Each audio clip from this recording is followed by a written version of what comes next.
welcome to the Inviting Shift podcast. I'm so excited that you're here. This is the Midlife Woman's podcast for a confident and joyful journey. I'm your host, Christina Smith, and twice a week I'll be bringing you topics that impact midlife women the most. I hear it from my clients. They have health concerns around perimenopause and menopause. We have mental and emotional challenges going on that I want to help you manage and work through. I want to talk about how we deepen our relationships and our friendships in midlife, and then what we do when we want more, how we get clear on that, and how we start moving forward confidently and joyfully, because that's what this journey is about. I want midlife women to come together, create a community to revolutionize how we see midlife. Tune in for this week's topic.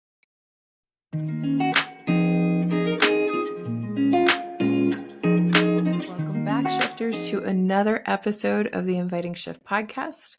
I'm your host, Christina Smith, and I am so excited today because we're going to start the month of October and go through the entire month of October with self-love topics. And I know if you're cringing, there was a few years ago that I would have heard the word myself and been like, whatever that is, right? What does self-love mean? Well, this month we're talking with other experts. I'm going to give you the keys to self-love that I think are truly, truly important for self-love. And I want us to dip into this knowing that self-love is a practice. It's not an end point. There is not a time where we get to self-love and we're like, I'm never going to doubt myself again. I'm never going to go through that suffering spiral again. That's just not how it works. In fact, self-love is a practice that myself and many other coaches are still working on because there's always depths and expansion in self-love. You're going to hear about that in a roundtable. I got different women from different walks of life and specialties to come on here and talk to us about what self-love means to them. But today I want to talk with what self-love means to me. And it's really, really hard, isn't it, to step into this energy of self-love for a couple of reasons. One, it's such a fuzzy topic. What is self-love? And two, our culture doesn't want us to have self-love. And I know this because when I look up the definition in the dictionary, wow, that one took me a while. Thank you, midlife. I see words like being overly obsessed with oneself, conceit, and vanity, and that's not really what it is. So we talked a little bit about it last week, but I want to go a little bit deeper into a couple of the keys, right? And the reasons that we have a hard time loving ourselves. And one of those are one of two archetypes that I want to talk about today. One of them is the wounded child. So the wounded child is the one who was probably wounded while we were a child, but we have also gathered evidence as we're moving on. We never really let go of our wounded child. She's always there. We can help heal her, but she's the one who takes all of those stories personally, what other people say to us, when we shame ourselves, when we think that if we're just mean enough to ourselves, we won't do that mess up again, right? She takes the brunt of that. It's as if we're screaming at this wounded child and telling her, yeah, you're not good enough. Let me tell you about when you were 8. Let me tell you about that thing we did when we were 16 or 22 or 31, right? That wounded child is always a part of us that thinks that we're not enough or we're way too much. And that's where most of our underlying problem with self-love comes from, is that we have been collecting evidence as to why we aren't enough or why we're too much, whatever those things are, our entire life. And this is a safety issue, right? So our brain actually uses this as a safety feature, that anything that is unsafe, we want to be able to point it out. The problem with our brains is that they don't really know the difference between safety and discomfort, right? Really, the feature that is picking up this part of our brain that is looking for all the things that can go wrong, it isn't balanced. It is looking for anything that'll make us uncomfortable as well. And the struggle with discomfort is really where our growth edge is. That's where we empower ourselves from. So discomfort isn't necessarily a bad thing, but being unsafe is. And so sometimes when we have that inner critic coming out, we first have to ask ourselves that question of, is this unsafe or is this uncomfortable? And we'll get to that in a little bit. But usually what happens is we go through this suffering spiral, is what I call it. I experience a trigger or a moment of emotional woundedness, right? Maybe one of my inner child's wounds is that I'm not smart enough, right? Because when I was young, that was the only thing that was important is, am I smart enough? And so whenever I feel like my intelligence is being challenged, my wounded child can come out, right? If I'm being questioned or I just take somebody's comment the wrong way to mean that I'm not very smart, that wounded child comes out and she gets so mad. She's like, oh yeah, oh, yeah. And she gets along with the inner critic. Now, in our modern midlife mentorship, we talk a lot about the inner critic today, which isn't actually an archetype the way that I talk about her. She's actually the shadow part of our judge archetype. So we have this judge that wants to be free and wants to be safe. And there's a scale there, right? On one side is freedom, on one side is safety. And our inner judge tries to discern what is unsafe versus what how can we be free, right? So what are the risks, right? That's what our judge is doing. But when our judge starts listening to this wounded child part of ourselves, suddenly that judge becomes so strict on safety and wants to just put ourselves in this tiny little box so that we don't ever get out, that we don't grow. But not growing also means, well, maybe we won't feel pain, maybe we won't embarrass ourselves, right? All those things are uncomfortable. They're not unsafe. And so we have to bring ourselves back from the inner critic. And this can be hard because the moment that we need the most self love is usually the moments that we don't want to give ourselves permission to give it to ourselves. At least that's how it works for me. When I am feeling my low, there's a part of my wounded child that just wants to keep kicking myself in the head, hitting my head against that wall, and telling myself why it's true that I'm just not good enough or I'm too much. And so we really want to, how we correct these two archetypes, right? Is we're going to start with some of the keys of self love today. The first one is compassion. It is going to be dang hard to love on yourself if you're not going to have compassion for your humanness. I say this all the time in my emails, be gentle with your humanness. That means bringing that compassion factor in. Compassion is so essential for self-love because it's the part of us that can give ourselves permission to be nice to ourselves. And I know that some of you Gen Xers are going, yeah, but how will I correct it if I don't use shame or if I'm not mean to myself or tell myself how stupid that thing was to do? I love what Brene Brown says, and she says that shame breaks down the very part of us that thinks that we're capable of change. So I have tried the shame game so many times in my life that I just make myself miserable thinking about how I make all these mistakes and if I just would do the right thing, right? Or say the right thing or not say anything, right? Whatever the circumstance might be, that somehow if I'm enough to myself, I'll do it right better or better the next time, right? But that's not really how it works. Shame breaks down that part of us that thinks that we're capable of that change. So it may work sometimes, right? I've done some things because I've shamed myself or been mean enough to myself to force myself to do it. But it's not nearly as effective as having compassion for ourselves. Because compassion gives us a moment to go, wow, that was very human of me. That was a mistake. I can go fix it. I can go apologize. There might be things that I can do in order to make that right. But I'm also going to be kind to myself, knowing that I'm human. I'm not a robot. I'm not going to get things right just because I know better. And I love that quote by Maya Angelou. It's like when we know better, we do better. But that's not always true.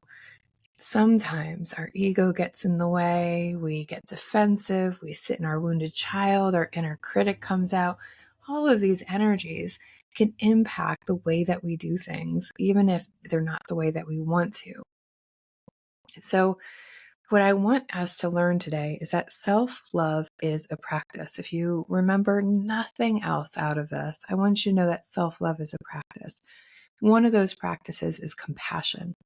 And compassion is all about having kindness for ourselves. In fact, I have the definition right here: a feeling of deep sympathy and sorrow for another who is stricken by misfortune, accompanied by a strong desire to alleviate the suffering.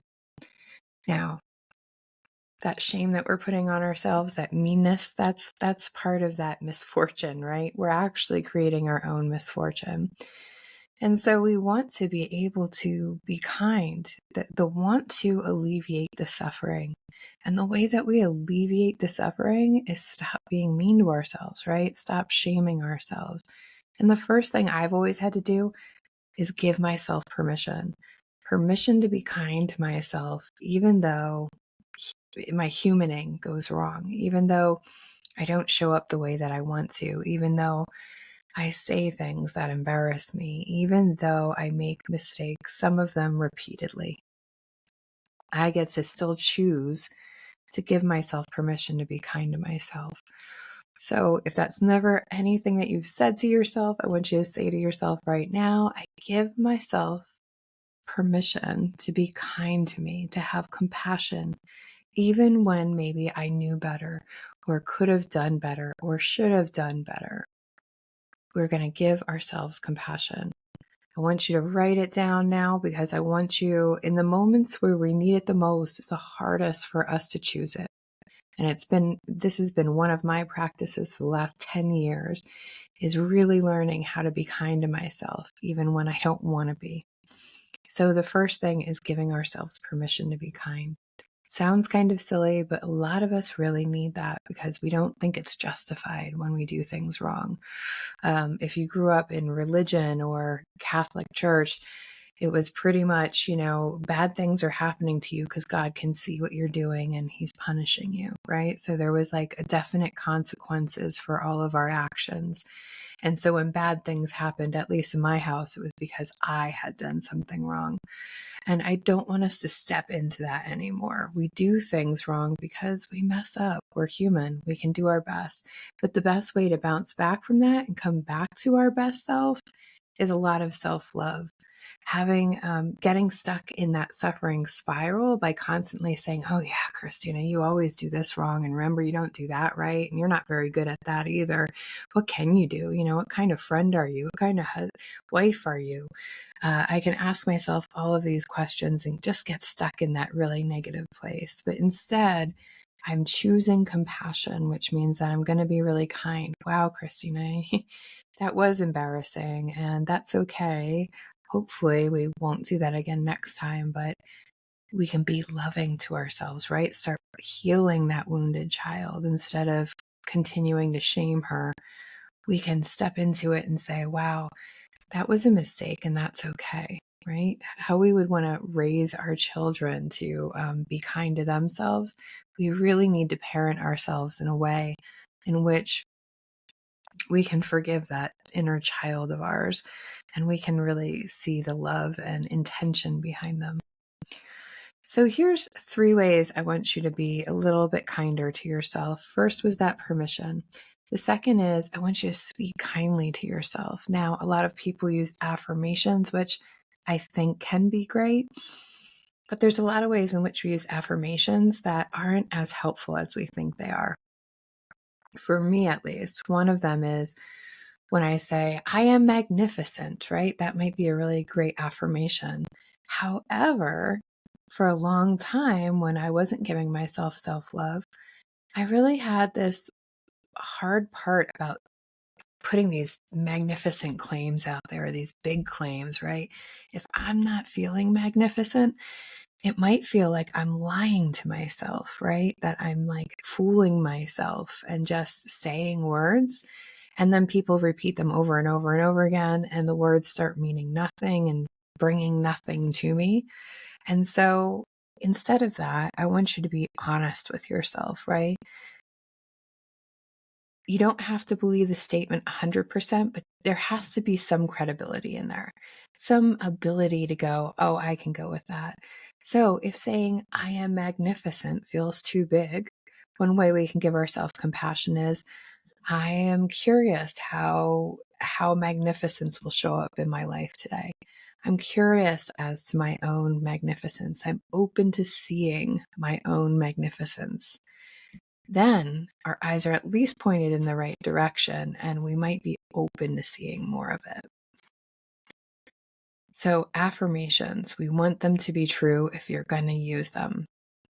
We want to feel that so that it doesn't start feeling like just words that we're repeating to ourselves. We want to really breathe them in and feel them in.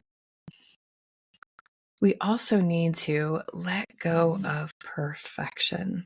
I know we love it. Gen Xers, especially, we just somehow think that perfection is attainable, achievable.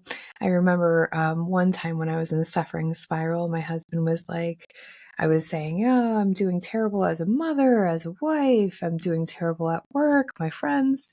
I went in that whole suffering spiral. My husband asked me, Christina, who's getting this perfect? Name me one woman, look around, and tell me one person on this planet who's getting it all right all at the same time. And I really thought for a long time, and I was like, holy cow, everybody's got something wrong with them, right? Everybody's got a thing.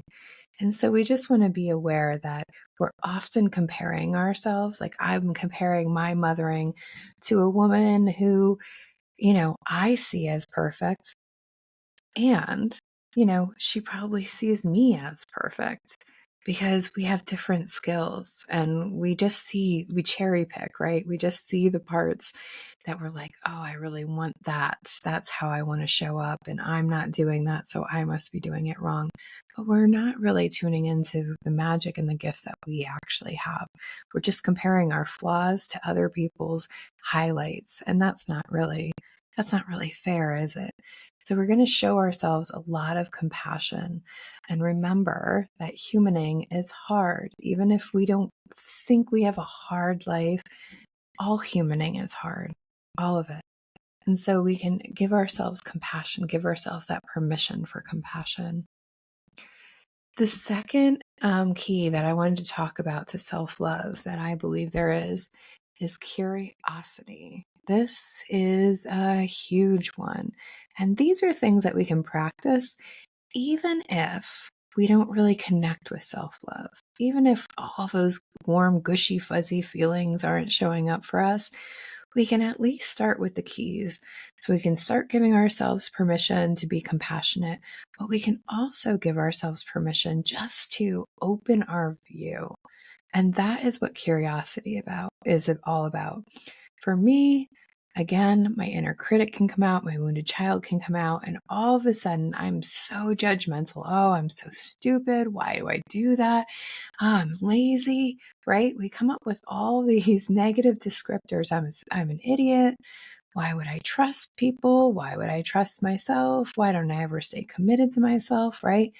We can get so judgmental. We put ourselves in this like negativity box and we can get stuck there. But curiosity is the cure for judgment.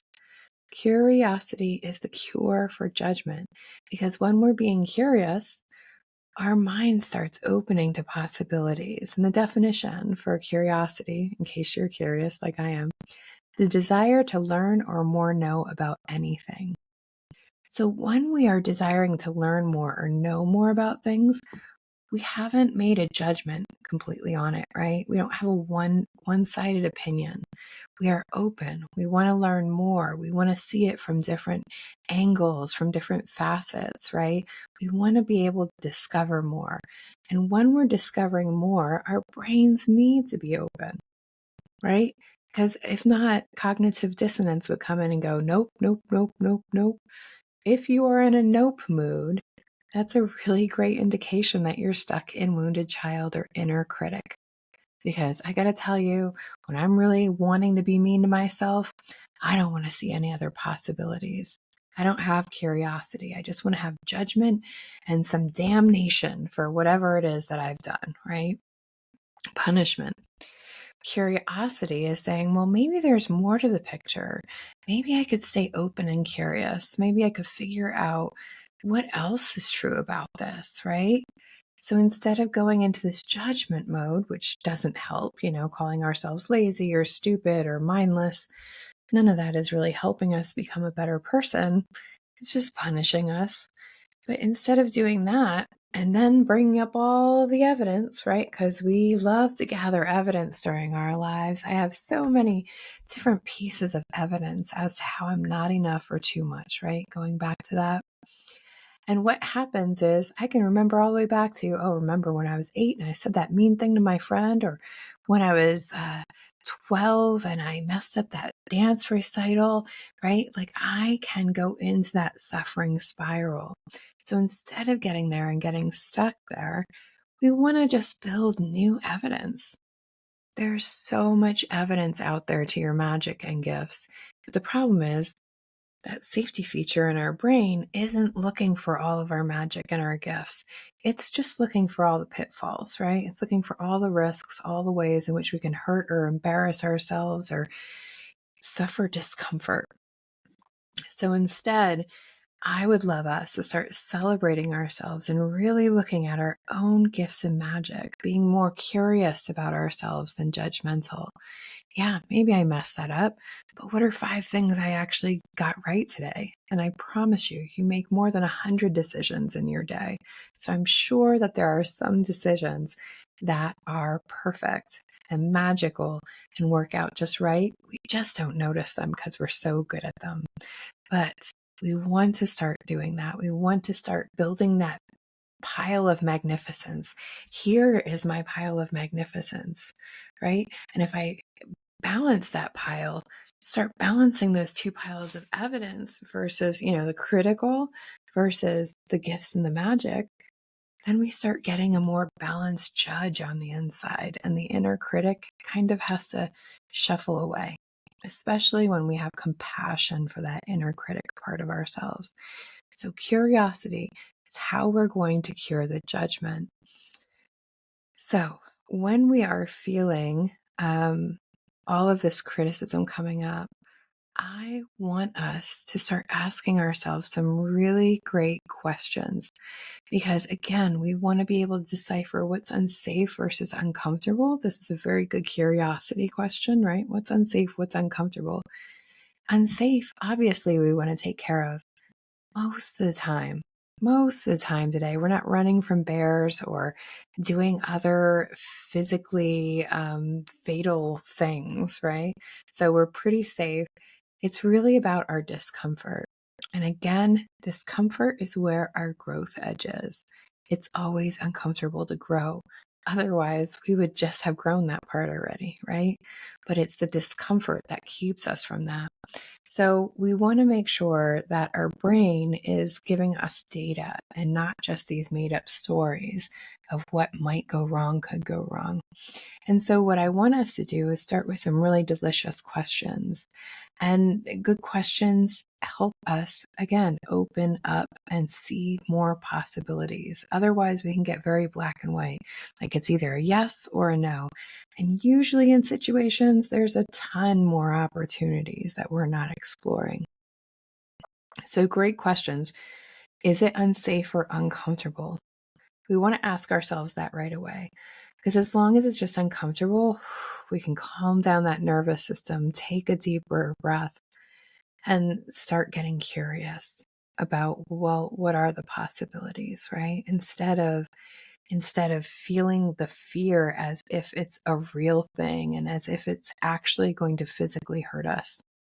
So bringing down the nervous system with, is it unsafe or uncomfortable?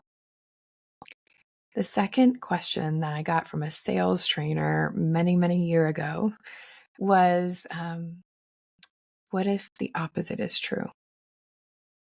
This question has opened up so many possibilities. So if I'm thinking to myself, Christina, you're such a mess up, you always mess up. What if I asked if the opposite was true? Do I always mess up or do I often get things right? Well, often I get things right.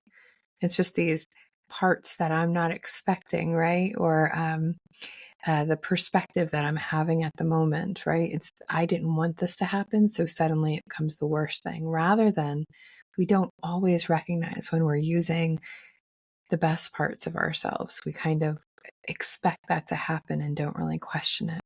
So, what if the opposite were true? So, if I'm thinking about the future and I'm like, oh, what if nobody listens to this podcast or gets anything out of it? Or I can start asking myself, what if people get a lot out of this podcast? What if they really start tuning in and asking themselves these questions, putting their inner critic in alignment, right?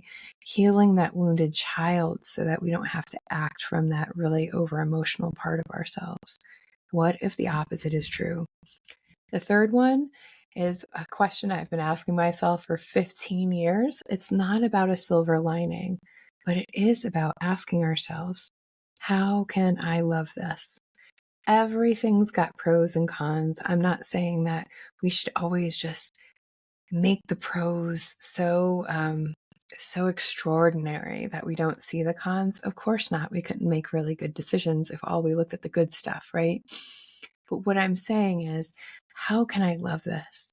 Sometimes I love it by saying, wow, I'm being challenged. This is a good thing. I'm going to grow some. That might be the only thing I can love this. What can I love about this? That I am brave enough to take on this challenge, that I am brave enough to keep trying even though I've failed, right? That's how I can love this. We make it about the gifts in ourselves, that we keep trying, that we're consistent, that we did our best, that we even tried in the first place, right? That's how we can love it. Because how can I love the situation? Wow, maybe there's a situation that's really teaching me how to communicate in a better way. Maybe there's a situation that I always believe that that conflicts among people can be really great opportunities for deepening connections, not separating them. And so I can start getting curious about, how can I love this? Wow. Oh, after I have this conflict with my friend, I might have a closer relationship if I start moving forward in a way that I feel good about, right? How can I love this? The last piece is, what can I celebrate about me? Which might be part of our how can I love this too. I celebrate that I'm trying this again, even though it didn't work out the first time. I'm celebrating the fact that I have, I just cry it out and move right on. I'm celebrating myself for really showing up with courage. I'm celebrating myself for doing the thing that I said was hard and I did it anyway. Celebration is one way that we can get more curious about ourselves. What can I celebrate of myself? And this might be hard at first.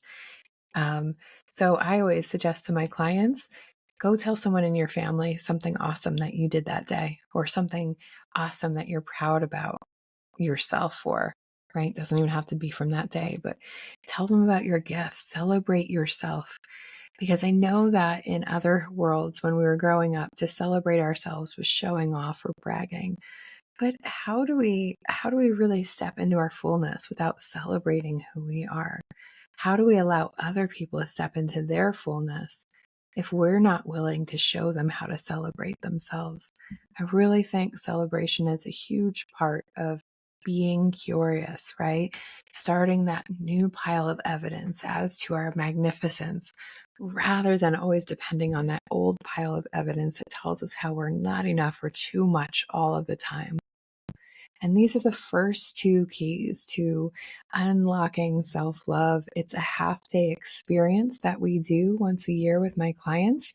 And if you join into the Modern Midlife Mentorship now for the introductory price, by October 31st, if you sign up, on November 4th, we will be getting together and spending half a day together as a small group to really talk about this self-love, to give you an experience of self-love. So if you're not sure exactly what self-love is, I hope that you'll join us then. If you have any questions, please let me know. Otherwise, I will see you all next week with a couple more of our keys.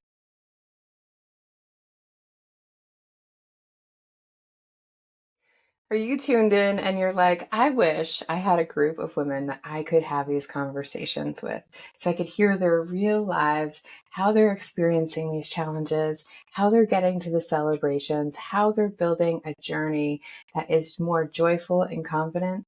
Well, I got you. I have created a community called the Modern Midlife Mentorship, where we have a modern perspective over what aging and what we look like aging looks like today. It doesn't have to be sitting in a rocking chair. In fact, there are so many women out there doing so many amazing things, as you can hear with my guests on the podcast. But in this modern midlife mentorship, we're going to bring a community together to rethink about what midlife can be like, really dive deep into the topics that are impacting us, like our health, our emotions, our mental health, our relationships, and that big piece of what do I want next for myself. So, if you are interested in being in a community, making more connections with women in midlife, and getting all the tools you need to really move through the challenges and get to those celebrations, then I want you to click the button below for the Modern Midlife Mentorship.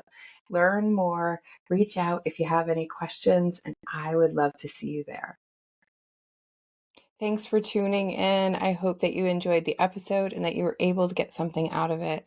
If that's true, then on Tuesdays and Thursdays, every week this season, I am going to be releasing more. So make sure that you hit that subscribe button, hit the like button, leave a comment. It all really helps us get seen by more women so that we can really revolutionize how we see aging and how we see ourselves while we're aging so that we can age more joyfully and confidently. I hope you're gentle with your humanness, especially in midlife. Bye.